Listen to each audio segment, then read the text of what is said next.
السلام علیکم ورحمۃ اللہ وبرکاتہ۔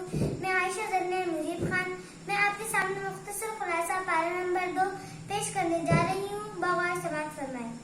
اس پارے میں 4 باتیں ہیں۔ نمبر 1 تحویل قبلہ، نمبر 2 آیت بر اور ابواب بر، نمبر 3 قصہ تعاون، نمبر 4 قصہ طالوت۔ نمبر 1 تحویل قبلہ۔ ہجرت مدینہ کے بعد 16 یا 17 ماہ تک بیت المقدس قبلہ رہا۔ آپ صلی اللہ علیہ وسلم کی چاہت تھی کہ خانہ کعبہ قبلہ ہو۔ اللہ تعالیٰ نے آرزو پوری کی اور قبلہ تبدیل ہو گیا۔ نمبر 2 آیت بر اور ابواب بر۔ لیس البر ان تولوا وجوہکم، یہ آیت بر کہلاتی ہے۔ اس میں تمام احکامات، عقائد، عبادات، معاملات، معاشرات اور اخلاق اجمالی طور پر مذکور ہے۔ آگے ابواب اکبر میں تفصیلی طور پر ہے۔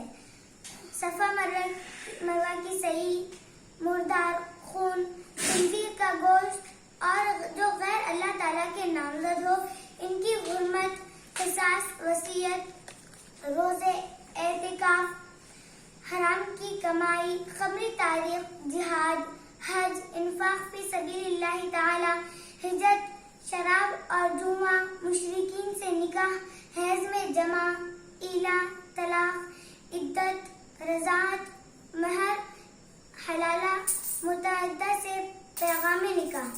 نمبر 3 قصہ تعاون۔ کچھ لوگوں کو تعاون کی بیماری آئی، وہ موت کے خوف سے دوسرے شہر چلے گئے۔